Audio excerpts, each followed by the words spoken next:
Imagine this. You're at the city's Halloween parade, enjoying the fun. You spray a $3 can of silly string and suddenly face a $1,000 fine. It's not because you made a mess. It's because for 24 hours on Halloween, that can is legally classified as an assault weapon. Tonight, we fix that with plain words, simple checks, and one backup that always works. Less fines. More fun. Ready? Let's start with number 50. Number 50. In some towns, being a teenager on Halloween is an actual crime. In the city of Chesapeake, Virginia, a local ordinance makes it illegal for anyone over the age of 14 to go trick-or-treating. So, if you're a high school freshman, simply asking for candy could get you into actual trouble with the law. The rule carries a potential fine of up to $100.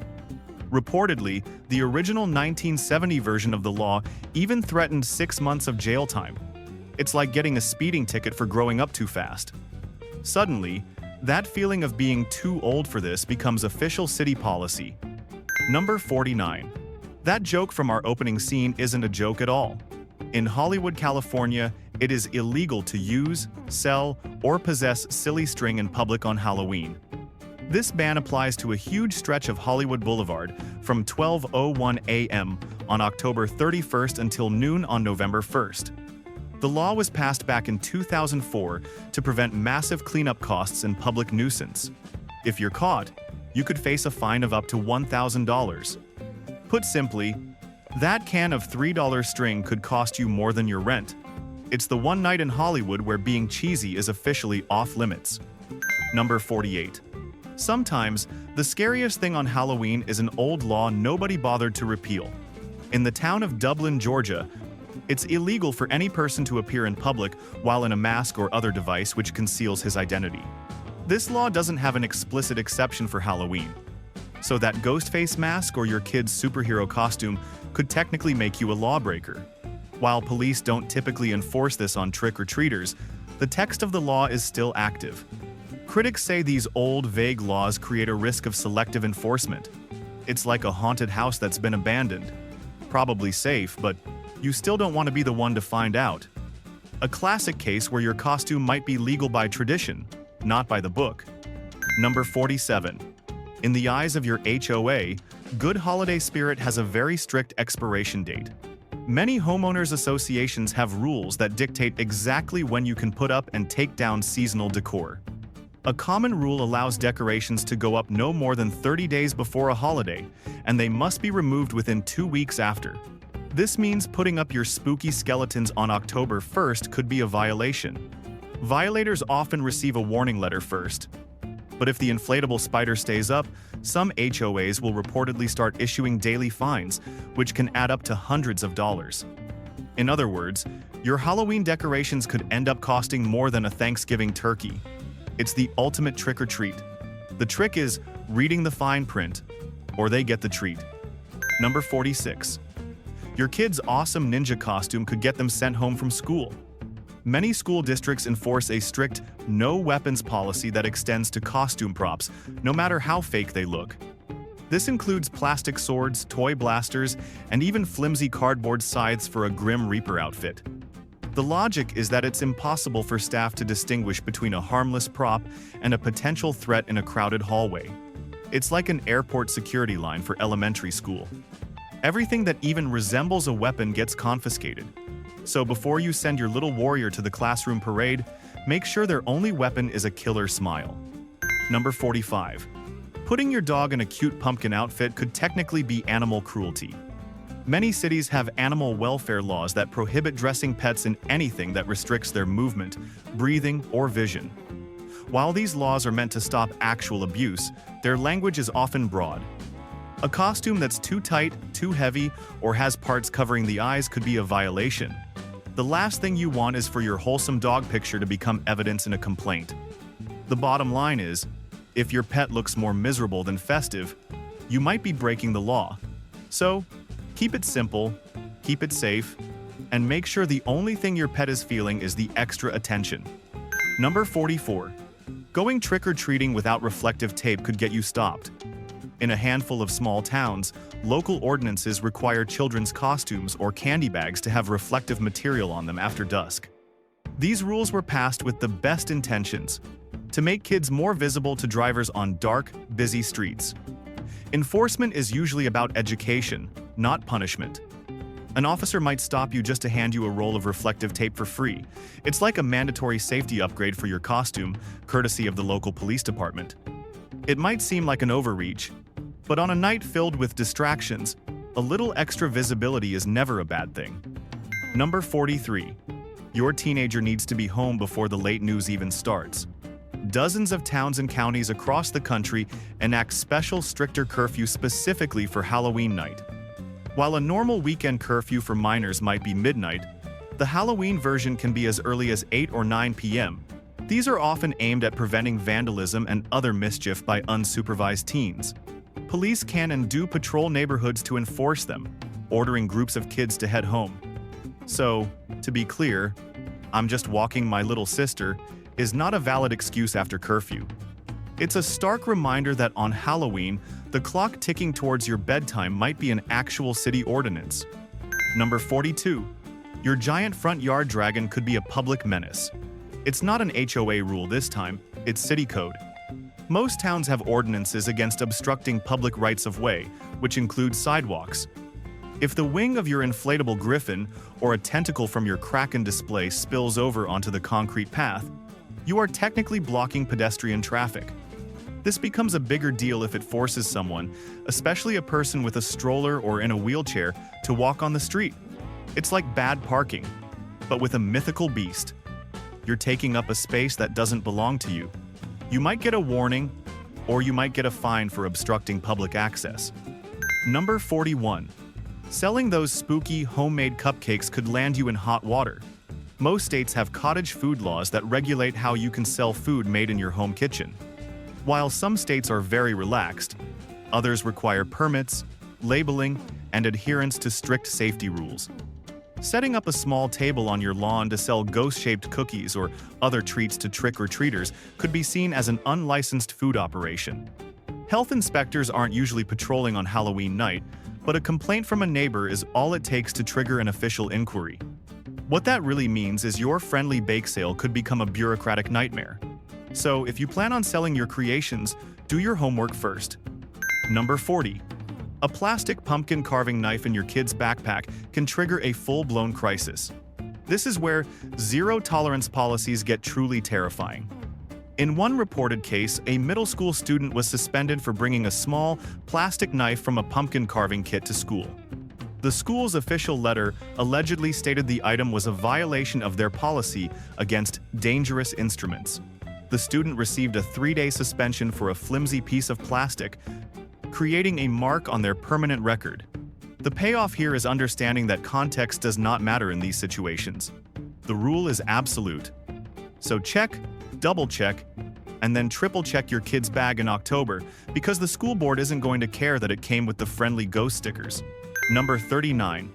Your church's trunk or treat event has more rules than the Department of Motor Vehicles. These community events, often seen as a safer alternative to trick-or-treating, come with their own thicket of regulations. Organizers often require you to pre-register your car, and they might ban overly scary or gory decorations to keep it kid-friendly. Many also have strict rules about candy, requiring it to be store-bought and sealed, with homemade treats strictly forbidden. It's like a potluck dinner, where every single dish has to be inspected and approved by a committee first. Fail to follow the rules, and you might be asked to pack up your candy and leave the parking lot. It's a reminder that even well-intentioned fun requires its own bureaucracy. Number 38. Tossing candy from your second-story window could be illegal. Most cities have laws against casting, throwing, or depositing objects from a building onto a public street or sidewalk. These laws are designed to prevent injuries from falling debris, but they can apply to well-intentioned Halloween traditions too. While it might seem fun to candy bomb the kids below, a misguided throw could hit someone in the eye or cause them to trip and fall. A police officer could technically cite you for a public nuisance violation. In plain English, the law doesn't care if you're throwing bricks or bonbons. If it falls from your window, you're responsible. It's probably best to just use the front door. Number 37. That spooky bonfire in your backyard requires a not-so-spooky permit from the fire department. Open burning regulations are incredibly strict in most residential areas. You can't just pile up some wood and light a match for ambiance.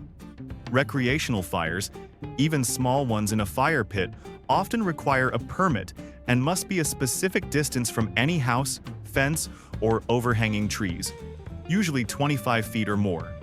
Fire officials can and will show up if a neighbor reports unauthorized burning.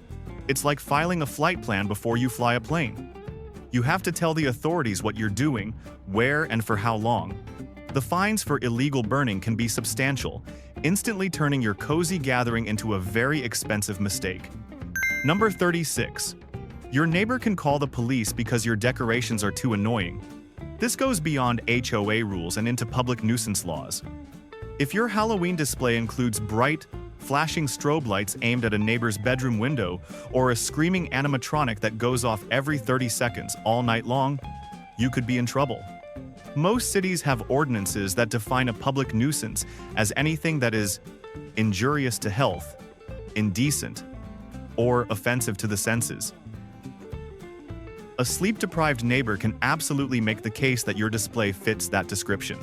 The police will likely ask you to tone it down first, but if you refuse, you could face fines. Think of it this way: your freedom to decorate ends where your neighbor's property line and their sanity begins. Number 35. The myth that you legally have to give out candy if your light is on.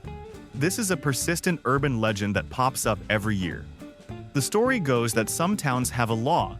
If your porch light is on, you are required to participate in trick or treating. This is completely false. There is no such law anywhere in the United States. Forcing private citizens to give away their property would be a clear violation of constitutional rights. It's like saying it's illegal to own a grill if you don't host a barbecue for the whole neighborhood. It makes no sense. You can turn your light on to show spirit, to improve safety, or simply because you forgot to turn it off. You never have to give out a single piece of candy. Number 34. Putting a political sign in a skeleton's hand is a big mistake. Your HOA's rules against political signs don't get suspended for Halloween. Most association bylaws strictly regulate the size, number, and placement of campaign signs. Some attempt to ban them altogether, though this can conflict with state laws. Turning your spooky display into a political statement, even as a joke, will likely trigger a violation notice. That skeleton holding a "Vote for Smith" sign is still a political sign. The HOA board isn't going to appreciate your gallows humor. Let's be real. The only candidates your HOA wants you to endorse are Frankenstein and Dracula. If you want to avoid a fine, keep your politics and your poltergeists separate. Number 33. Your hyper-realistic crime scene decoration could get you charged with a crime. Every year, police and fire departments respond to frantic 911 calls that turn out to be fake. The cause? A Halloween display so convincing that a passerby thinks it's a real emergency. While you might not get in trouble if it's a genuine mistake, you could be on the hook if your display is deemed reckless. More importantly, it ties up real emergency responders, delaying their arrival to an actual crisis. It's like crying wolf, but with fake blood and a dummy. The consequences of someone believing you could be tragic. Some jurisdictions have specific laws with heavy fines for causing a false emergency response, so make sure your horror scene doesn't become a real-life legal drama. Number 32. Flying that ghost drone over your neighbor's yard is a terrible idea. Tying a sheet to a drone and flying it around the neighborhood seems like a great Halloween prank. It is also potentially illegal. Federal Aviation Administration rules for recreational drones require you to keep your drone within your visual line of sight. More importantly, many states have peeping Tom laws that have been updated to include surveillance by drone. Flying your spooky spy cam over a neighbor's fenced-in backyard could be seen as an invasion of their reasonable expectation of privacy. It doesn't matter if you were just trying to be festive. Essentially, the moment your drone crosses a property line, you're not just a prankster anymore. You're a potential defendant. Keep your ghosts in your own yard. Number 31. Smashing your neighbor's pumpkin isn't a prank. It's a crime. It's a tale as old as Halloween itself. Teenagers daring each other to run up and smash a decorative pumpkin. Police departments want you to know this isn't just kids being kids. It's destruction of private property. While it's usually a misdemeanor, the value of some of those elaborate pumpkins and decorations can add up. If the damage exceeds a certain threshold, typically a few $100s, it can be elevated to a felony vandalism charge in some states. It's like keying a car, but for gourds. The principle is exactly the same. So, if you see someone about to smash a jack-o'-lantern, remind them they could be trading a cheap laugh for a very expensive criminal record. Number 30. That realistic cop costume could land you in a real jail cell. Impersonating a police officer is a serious crime, and on Halloween, the line gets blurry. While a cheap plastic costume is fine, wearing one that's convincing enough to make someone believe you're a real officer is illegal. State laws are clear. Many include language like, "No person shall falsely represent himself to be a peace officer." The penalty can be severe, often classified as a felony with up to 1 year in prison. The payoff is knowing this is a costume that comes with a built-in legal risk. It's not a joke. If your costume is good enough to make someone pull their car over, it's good enough to get you arrested. Number 29. That beer you're drinking while walking the kids around is still illegal. Halloween night does not create a magical exception to open container laws. In most of the United States, it is illegal to possess an open container of alcohol on public streets, sidewalks, or in your car. That festive-looking cup filled with a special potion for the parents is a violation if you're off your own property. Police are often more visible on Halloween, and they won't hesitate to write a ticket. The takeaway here is, your neighborhood walk is not New Orleans during Mardi Gras. Leave the adult beverages at home, or risk a fine that's much scarier than any haunted house. Number 28. On Halloween, jaywalking can get you more than just a warning. With so many excited kids and so many distracted drivers, police often crack down on illegal street crossings. Cutting across the middle of the block instead of using a crosswalk might seem faster, but it's a huge safety risk. In many places, jaywalking is a ticketable offense, and on this night, officers have a good reason to enforce it strictly. It's like playing Frogger in real life, but the police are there to fine you for playing the game wrong. They're not trying to ruin your fun, they're trying to prevent a tragedy. Use the crosswalk, wait for the signal, and make sure everyone gets home safely. Number 27. Some schools have banned candy entirely from Halloween parties. It's not just about homemade treats anymore. Citing severe food allergies, wellness policies, and the desire to avoid massive sugar rushes, some schools have declared themselves candy-free zones. This means no cupcakes, no chocolate bars, and no little bags of gummy bears. Instead, parents are encouraged to bring non-food treats like stickers, pencils, or spider rings. A well-meaning parent who brings in a bag of classic candy might have it confiscated by the teacher. The legal reality is, your kid's school might be treating candy like it's a controlled substance.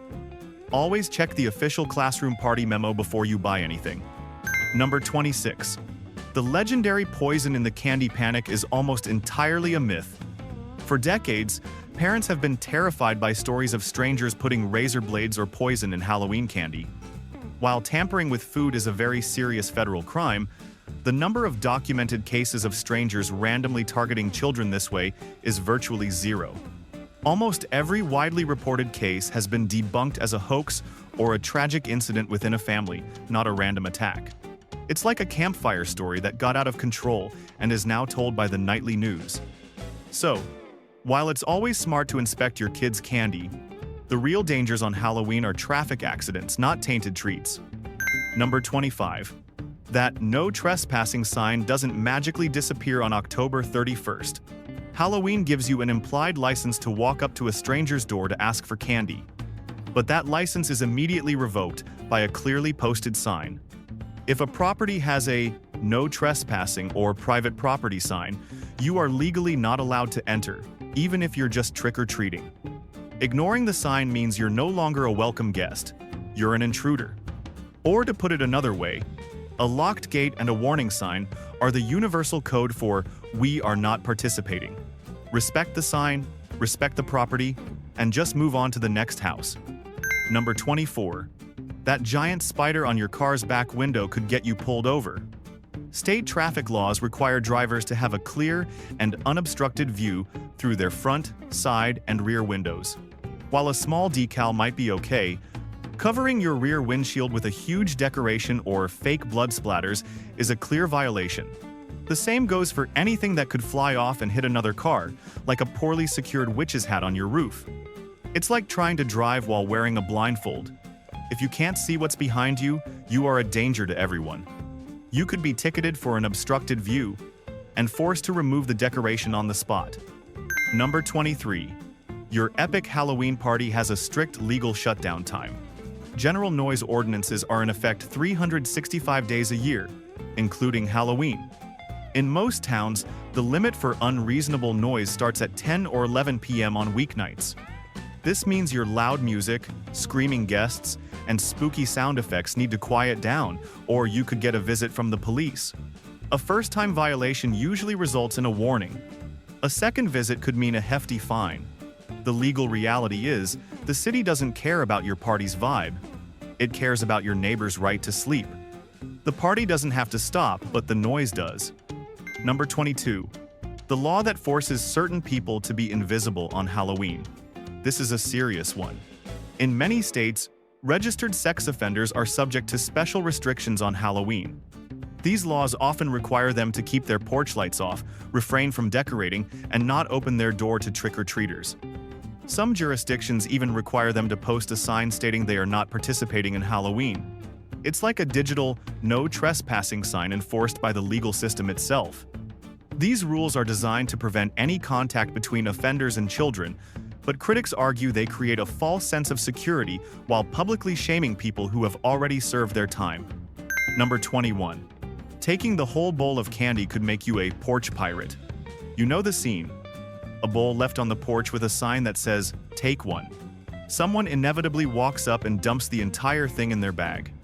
While it might seem like a harmless breach of etiquette, in some states, it could be more serious. With the rise of package theft, many states have enacted tougher porch pirate laws. These laws could potentially be applied to a bowl of candy, elevating a simple, petty theft to a more significant crime with stiffer penalties. What this boils down to is that bowl of candy is technically someone else's property until it's offered. Taking it all isn't just rude, it's theft. Number 20. Your kid's costume isn't dangerous or offensive. It's just distracting. This is the ultimate catch-all rule in school dress codes. Many handbooks include a clause stating, "Costumes must not be a distraction to the educational environment." This vague rule was famously used to ban a student's 7-foot-tall inflatable dinosaur costume, even though it violated no other policy. The payoff is realizing that the most frustrating rules aren't about safety, they're about subjective control. It doesn't matter if your kid loves the costume. If one teacher decides it's too much, their entire day of fun is extinct. Number 19. Your apartment building can ban trick-or-treating entirely. Many large residential buildings, especially high-rises in cities, prohibit door-to-door soliciting of any kind. This includes kids asking for candy. The rule is usually buried in the building's bylaws or lease agreement. It's justified for security reasons and to prevent dozens of unknown people from roaming the hallways. Instead, many buildings organize a controlled party in the lobby or a common room. It's like living in a gated community in the sky. Access is restricted for everyone.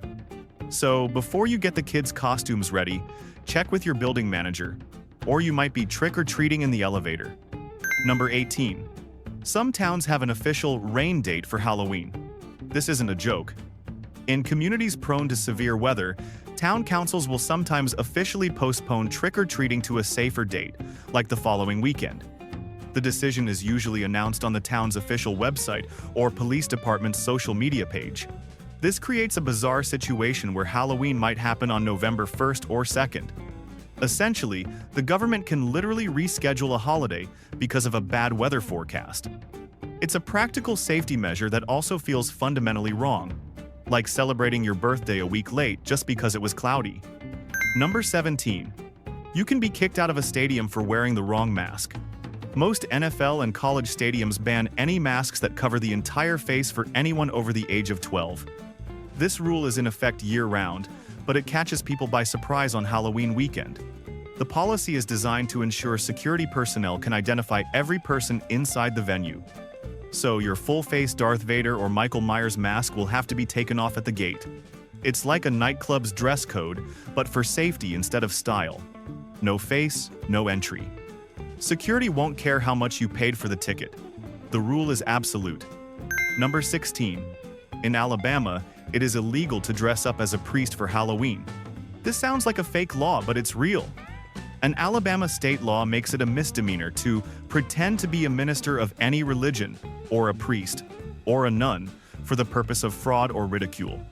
While the law is rarely enforced, a prosecutor could argue that wearing the costume on Halloween is a form of ridicule. The fine is up to $500, and you could face up to a year in jail. The legal reality is, your holy costume could lead to some unholy legal trouble. It's a bizarre, specific law that turns a classic costume into a risky bet. If that sounded wild, wait for number 12. Number 15. That fake parking ticket prank could become a federal crime. It's a classic prank, putting a realistic-looking parking ticket on a friend's car. But if your fake ticket too closely resembles a United States Postal Service mail piece, you could be in serious trouble. Federal law has a very strict rule against this. Whoever knowingly deposits any mailable matter, with intent to induce the belief that it was conveyed by mail, is breaking the law. The penalty can include a fine of up to $10,000. The payoff is knowing to avoid any design that uses official-looking fonts or mentions the USPS. Your hilarious $5 prank is not worth a five-figure fine, especially when the person you're pranking is a federal agent. Number 14. In one Illinois town, you are legally required to be happy on Halloween. This is not an exaggeration. The town of Zion, Illinois, has an official declaration of policy in its municipal code regarding Halloween. The ordinance states that the holiday is intended for fun and enjoyment, and that feelings of goodwill and neighborliness should be observed. It also explicitly bans any act that will engender feelings of ill will. So, if you get into a grumpy argument with your neighbor about their decorations, you are technically violating city policy. It's like a legally mandated smile. You are required to participate in the fun. While you won't get arrested for being a grouch, it's a bizarre example of a government trying to legislate emotion. Number 13. Putting a flaming bag of anything on a porch is a felony. This dangerous prank involves lighting a paper bag on fire, placing it on a doorstep, ringing the bell, and running away. It's often seen as a harmless gag. The law sees it very differently. This act falls under arson laws in most states. Specifically, it can be classified as arson of a structure because you are intentionally setting a fire on an inhabited dwelling. This is not a slap on the wrist. It's often a felony charge that can come with years in prison and tens of thousands of dollars in fines, even if the fire causes minimal damage. What this boils down to is, you think you're a prankster, but the district attorney sees you as an arsonist. It is one of the dumbest, most dangerous pranks with the most severe legal consequences. Number 12. In Delaware, you cannot sell your kids extra Halloween candy. This law is both bizarre and incredibly specific. A Delaware state law makes it illegal to barter, sell, or exchange any confectionery that was received from trick-or-treating. The law was reportedly created during a post-war sugar rationing scare, but it was never repealed. The official penalty listed in the code is a fine between $5 and $100. A local lawyer who rediscovered the law famously said, "I don't think Willy Wonka himself could get a license to sell those fun-sized Snickers." The payoff is knowing that your kid's amateur candy trading empire is technically an illicit black market, and you, as the parent, are the kingpin. Number 11. That scary clown lurking in the woods isn't just creepy, he's breaking the law. After the creepy clown panics of the last decade, many towns passed specific anti-clown ordinances. In one South Carolina county, it became illegal for any person to appear in a clown costume or mask in any public place, including parks and woods, outside of a sanctioned event. The law was designed to stop incidents where people dressed as clowns were reportedly trying to lure children into the forest. Violators could face a fine and up to 30 days in jail. It's like a restraining order against an entire category of performance art. The rule isn't about Halloween costumes in a neighborhood. It's about preventing a specific, terrifying threat in public spaces. Number 10. Giving a trick-or-treater an apple could, in theory, get you sued. This is where personal injury law meets Halloween paranoia. For decades, the fear of tainted treats has led to a simple piece of advice: only give out sealed, commercially packaged candy. If you give out an unsealed item, like a homemade cookie or a fresh apple, and a child coincidentally gets sick later that night, you could be blamed. A parent could file a lawsuit claiming your item caused the illness. While they would have to prove it was your apple, you would still be forced to hire a lawyer and defend yourself in a costly legal battle. It's like being in a car accident where you're not at fault, but you still have to deal with the insurance nightmare. This is why everyone gives out the same boring candy. It's not about lack of creativity. It's about avoiding liability. Number 9. Your awesome fog machine could trigger a 5-alarm response and a 4-figure fine. Overly enthusiastic use of smoke or fog machines is a classic way to get an unwanted visit from the fire department. Modern smoke detectors in homes and businesses can be triggered by the particles in artificial fog. In many cities, a false fire alarm due to negligence carries a stiff penalty. According to one fire chief, we have to treat every alarm as a real emergency until we prove it's not. This means multiple trucks and firefighters will respond. The homeowner can then be billed for the cost of that response, which can easily exceed $2,000. The payoff is knowing to test your machine in advance and to notify your local fire department's non-emergency line. That simple phone call is the difference between a cool effect and a felony-level bill for your party. Number 8. It's illegal to tie your horse to a fire hydrant, even if your costume is a headless horseman. This is a deep cut from the weird law archives. In many old cities, horse-related laws from the 19th century were never officially taken off the books. One of the most common is a prohibition against hitching a horse to a fire hydrant, a public lamppost, or a shade tree. These laws were originally passed to ensure firefighters had clear access to water and to protect city property. While you are very unlikely to be ticketed for this today, the law is technically still enforceable. It's like finding a dinosaur fossil in your backyard. It's a relic from a completely different era that still exists in the present. So, if your Halloween plans involve actual equestrian travel, find a proper parking spot for your steed. Number 7. Your zombie costume could get you fined for having saggy pants.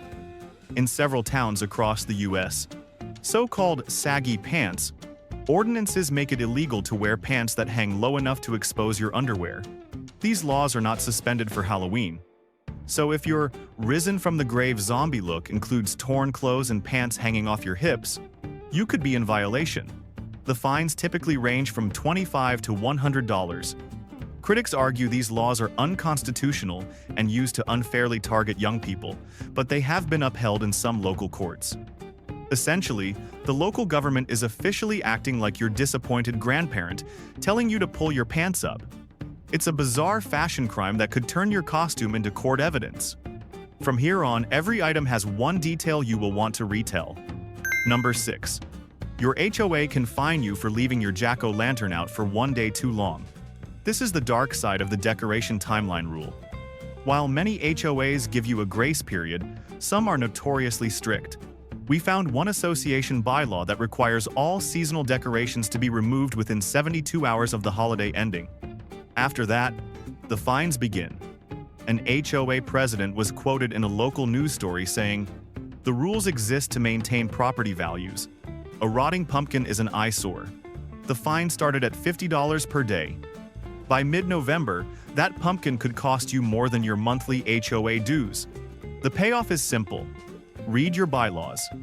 The date your decorations must come down is just as important as the date they can go up, and your neighbors are definitely keeping track. Number 5. Running an unlicensed haunted house in your garage could get your entire home condemned. If you go beyond simple decorations and create a true walk-through attraction, you cross into a world of serious regulation. Commercial haunted houses are subject to the same fire codes, building permits, and safety inspections as any other public assembly space. This means you need clearly marked exits, fire extinguishers, and crowd control measures. If you charge admission for your garage haunt, even just a few dollars, you are operating an unlicensed business. A city inspector can shut you down immediately. If the violations are serious enough, like blocked exits or faulty wiring, they can declare the structure unsafe for habitation. It's like building an illegal extension on your house. The government doesn't care how cool it is. They care if it's a death trap. The fines for these violations can be astronomical, turning your passion project into a financial nightmare that follows you for years. Number 4. A realistic-looking prop weapon can get you arrested under real weapon laws. This goes far beyond school rules or stadium policies. In many states, laws against brandishing a weapon in public don't depend on whether the weapon is real. They depend on whether a reasonable person would believe it's real. If you are walking down the street with an authentic-looking airsoft rifle as part of your costume and someone calls the police believing it's a real threat, you can be charged. When officers arrive, they have to assume it's a real weapon until proven otherwise, creating an incredibly dangerous situation for everyone. It's like shouting "fire" in a crowded theater.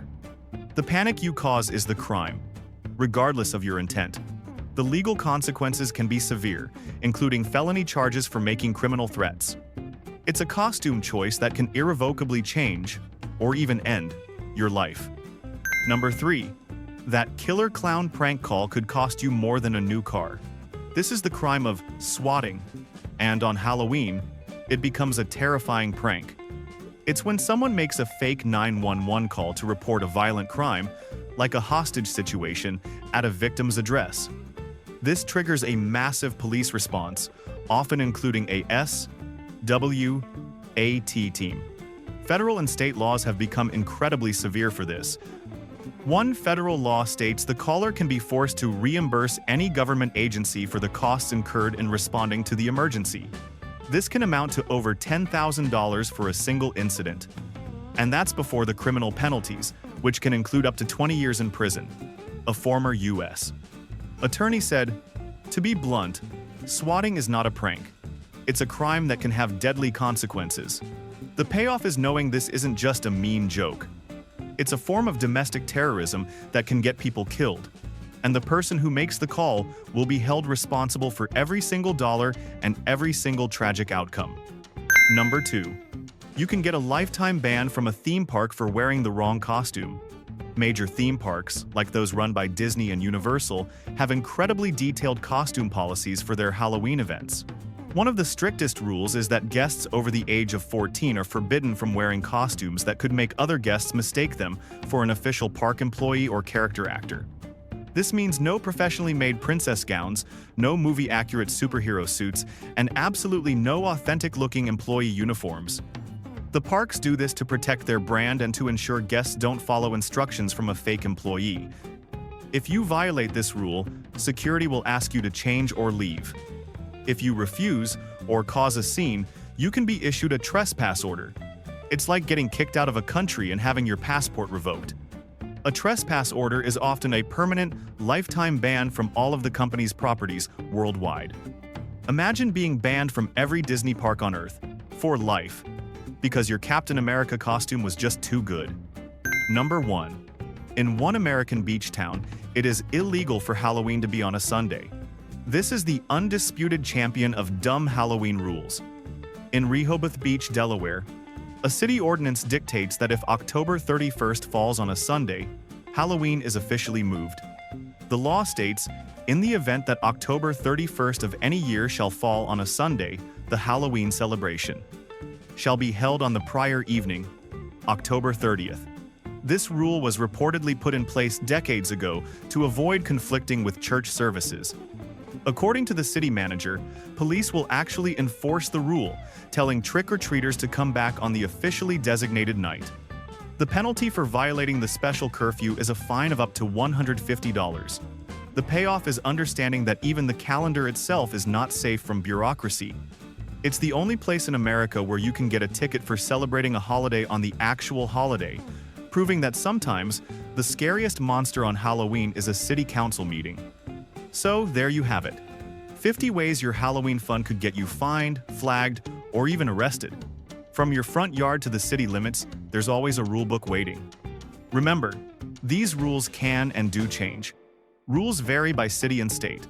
What's the dumbest Halloween rule you've ever had to deal with? Let us know in the comments below. And if you think HOA decoration rules are bad, wait until you see what they say about Christmas lights.